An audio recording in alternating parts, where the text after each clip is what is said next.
Oats স্বাস্থ্যের পক্ষে কতটা উপকারী সেটা তো আমরা সকলেই জানি, আর সেই জন্যই আজকে আপনাদের সাথে শেয়ার করব ওটস দিয়ে তৈরি খুবই মজাদার একটা ব্রেকফাস্ট রেসিপি। তাহলে চলুন শুরু করা যাক। প্রথমেই নিয়ে নেব একটা মিক্সিং বোল। এর মধ্যে দিয়ে দেব 1 কাপ ওটস, হাফ কাপ ময়দা, এর সাথে দেব স্বাদ মতো নুন, 1 চা চামচ বেকিং পাউডার, তার সাথে দিয়েছি 1 চামচ গোলমরিচের গুঁড়ো, 1 চামচ কাশ্মীরি লঙ্কা গুঁড়ো আর 1 চামচ ইটালিয়ান মিক্সড হার্ব। অবশ্য ইটালিয়ান মিক্সড হার্ব যদি না থাকে তাহলে তার জায়গায় অরিগ্যানো দিলেও চলবে, আর যদি সেটাও হাতের কাছে না থাকে তাহলেও কোনো অসুবিধা নেই। ধনেপাতা কুচি করে দিয়ে দিন। সমস্ত কিছু ভালো করে মিশিয়ে একটা পাশে সরিয়ে রাখবো। নিয়ে নেব আরেকটি মিক্সিং বোল। এর মধ্যে ভেঙে নেব 3টে ডিম। ডিমগুলো ফাটিয়ে নিয়ে এর মধ্যে দিয়ে দেব কিছু সবজি। দিয়েছি 1/4 কাপ পেঁয়াজ কুচি। পেঁয়াজগুলো আমি খুব মিহি করে চপ করে নিয়েছি। এর সাথে দেব 2 চা চামচ মতো আদা কুচি। আদাটাও আমি খুব মিহি করে কুচিয়ে নিয়েছি, তবে চাইলে বাটা আদাও দিতে পারেন।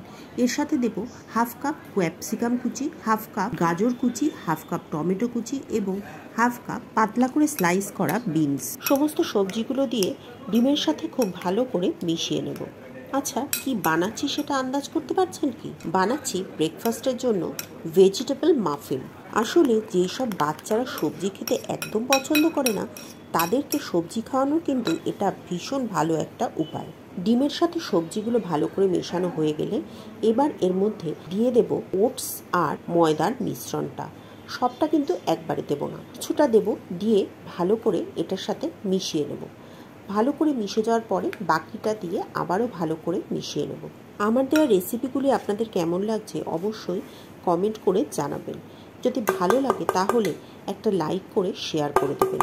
যদি চ্যানেলে নতুন হন তাহলে চ্যানেলটি সাবস্ক্রাইব করে পাশে থাকা বেল বাটনটি ক্লিক করে দেবেন, যাতে সমস্ত ভিডিও নোটিফিকেশন সবার আগে আপনার কাছে পৌঁছে যেতে পারে।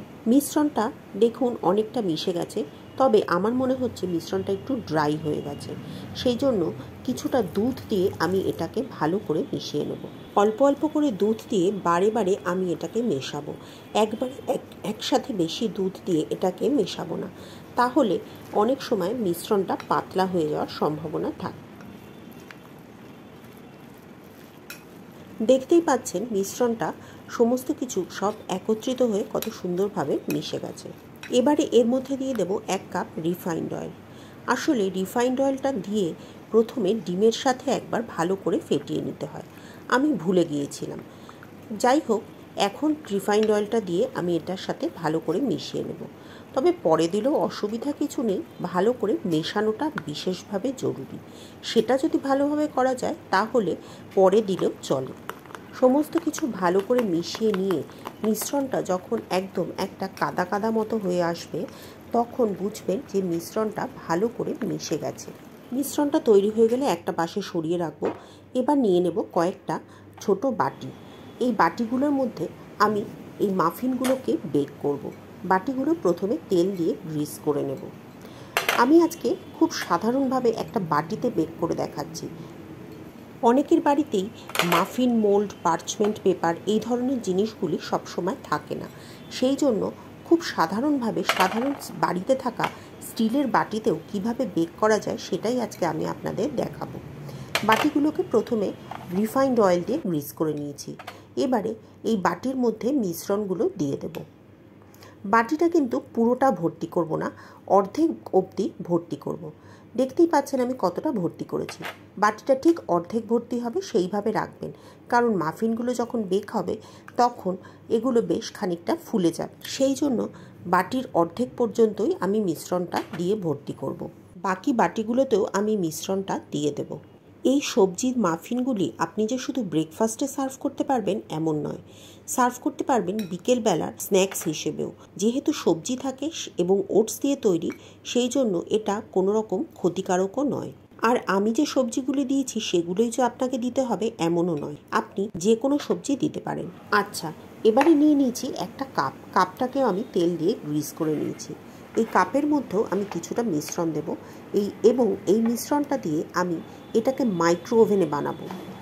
যদি খুব তাড়াতাড়ি কিছু বানাতে হয় তাহলে এইভাবে মাইক্রো ওভেনে আপনারা বানাতে পারবেন। কাপটার অর্ধেকটা ভর্তি করে নিয়েছি। এবারে মাইক্রো ওভেনে মাইক্রো মোডে সবথেকে হাই টেম্পারেচারে ঠিক 2.5 মিনিট মাইক্রো মোডে দিলে পরেই তৈরি হয়ে যাবে এই মাফিন। যখন খুব তাড়াহুড়ো থাকবে তখন ঠিক এইভাবে আপনারা এই মাফিনটা তৈরি করতে পারবেন। দেখতেই পাচ্ছেন মাফিনটা কত সুন্দরভাবে বেক হয়ে গেছে। এবারে আমি মাফিনটা কেটে আপনাদের দেখিয়ে দিচ্ছি এটা কতটা সফট তৈরি হয়েছে। বাচ্চাদের টিফিন বক্সের জন্য এই মাফিন কিন্তু একদম আদর্শ, আর বাচ্চারা এই ধরনের খাবার খেতে সবসময় খুবই পছন্দ করে। দেখুন মাফিনটা কতটা সুন্দরভাবে তৈরি হয়ে গেছে, ভেতরের সবজিগুলো কত সুন্দরভাবে সিদ্ধ হয়ে গেছে। এবার দেখাবো গ্যাসে কি করে বেক করেছি সেই পদ্ধতিটা। আমি একটা প্রেসার কুকারকে 10 মিনিটের জন্য আগুনে বসিয়ে প্রিহিট করে নিয়েছি। এবারে এর উপর একটা স্ট্যান্ড, তার উপর একটা প্লেট বসিয়ে তার উপরে এই বাটিগুলো বসিয়ে দেবো বেক করার জন্য। চাপা দিয়ে বেক করব প্রায় 20 মিনিট।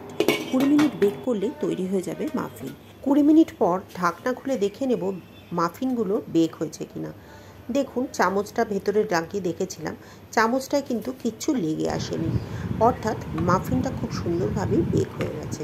ঠান্ডা করে নিয়ে মাফিনগুলোকে সার্ভ করে নেব। আমি যেহেতু মাফিনগুলো ব্রেকফাস্টে সার্ভ করছি সেই জন্য মাফিনগুলোকে বাটি থেকে আর বার করিনি, আর এগুলোকে সার্ভ করেছিলাম টমেটো কেচাপের সাথে। যদি বাচ্চাদের টিফিন বক্সে দেন তাহলে মাফিনগুলোকে এই ধরনের মোল্ড থেকে বার করে তবেই টিফিন বক্সে প্যাক করতে হয়। আজকের এই ব্রেকফাস্ট রেসিপি আপনাদের কেমন লাগলো অবশ্যই কমেন্ট করে জানাবেন। তাহলে আজ এ পর্যন্তই। পরের দিন আবার দেখা হবে নতুন কোনো ভিডিওতে নতুন কোনো রেসিপি নিয়ে। ততদিন সকলে ভালো থাকবেন এবং সুস্থ থাকবেন।